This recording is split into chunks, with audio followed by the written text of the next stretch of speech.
Hello guys, तो मैं हूँ आपका अनफॉर्चुनेट बैंकर उपकरण कुंवरिया। आज की वीडियो में हम बात करेंगे डॉक्यूमेंट वेरिफिकेशन में कौन कौन से डॉक्यूमेंट चाहिए होते हैं। तो सबसे पहले तो आपका कास्ट सर्टिफिकेट। अगर आप जनरल से हो तो आपको कास्ट सर्टिफिकेट कोई नीड नहीं है। अगर आप EWS है तो आपको सेंट्रल लेवल का EWS का सर्टिफिकेट निकालना होगा। अगर आप OBC से बिलोंग करते हो तो आपको OBC नॉन क्रीमिलियर निकालना होगा, OBC NCL जो भी सेंट्रल लेवल का होगा।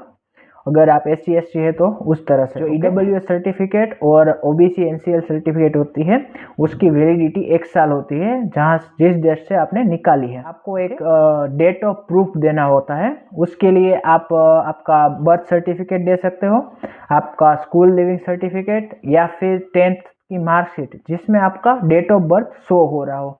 ये डॉक्यूमेंट आप as a date of birth proof दे सकते हो। आपका जो एकेडमिक क्वालिफिकेशन है उसके प्रूफ के लिए आपको 10th की मार्कशीट, 12th की मार्कशीट और आपका कॉलेज के जो सेमेस्टर वाइज मार्कशीट होती है वो चाहिए होगी।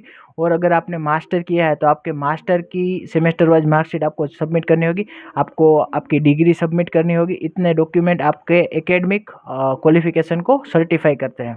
करेंटली कहीं पे जॉब कर रहे हो तो आपको वहाँ से NOC लेना होगा, नॉन ऑब्जेक्शन सर्टिफिकेट। उसके बाद आपका जो सिबिल स्कोर है वो आपको सबमिट करना होगा। का जो सिबिल स्कोर है वो आप किसी भी बैंक में जाके निकाल सकते हो, या एप्लीकेशन भी आती है वहाँ पे भी आप निकाल सकते हो।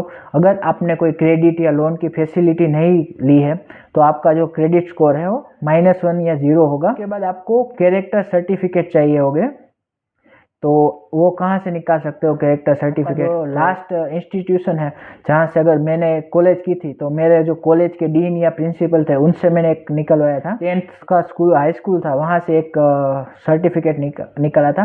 आप किसी भी गेजेटेड ऑफिसर के पास से निकाल सकते हो। कंप्यूटर सर्टिफिकेट भी चाहिए होगा। अगर आपके 10th में कंप्यूटर एज ए सब्जेक्ट है, IT एज ए सब्जेक्ट है तो आपको नीड नहीं होगी। अगर 12th में IT एज ए सब्जेक्ट या कंप्यूटर एज ए सब्जेक्ट है तो भी आपको नीड नहीं होगा। और अगर आपने कॉलेज में एक भी सेमेस्टर में आपका IT या कंप्यूटर का ऐसा कोई भी सब्जेक्ट होगा तो आपको कंप्यूटर सर्टिफिकेट की नीड नहीं पड़ेगी। आपको 6 पासपोर्ट साइज फ़ोटो ले जाने होंगे और जो डॉक्यूमेंट है उसकी 2 कॉपीज ले जानी होगी। आपका जो आधार कार्ड है और पैन कार्ड है उसकी जेरोक्स भी चाहिए होगी। अगर आपके पास आपने अभी अप्लाई किया है आधार कार्ड और पैन कार्ड के लिए तो उसकी जो रिसिप्ट आती है वो भी आप दे सकते हो।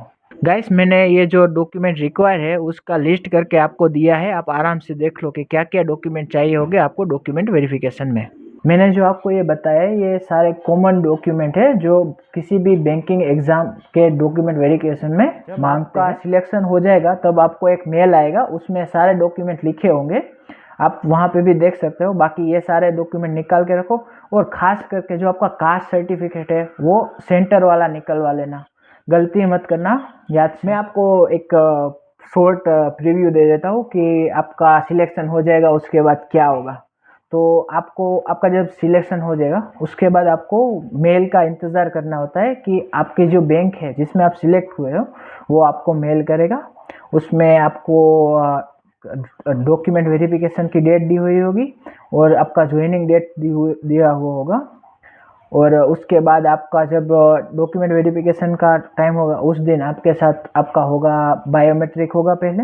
उसके बाद अगर आप अलग स्टेट से हो तो आपका LPT होगा, लैंग्वेज प्रोफिशिएंसी टेस्ट।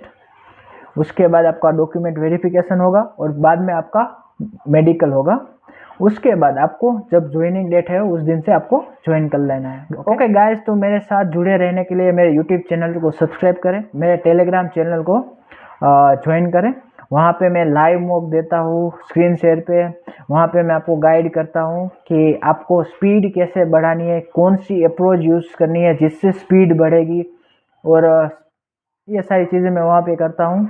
वहाँ पे मैं लाइव मॉक के अपडेट्स भी देता हूँ। तो मेरे टेलीग्राम चैनल को भी ज़रूर ज्वाइन करें और मेरे YT चैनल को ज़रूर सब्सक्राइब करें।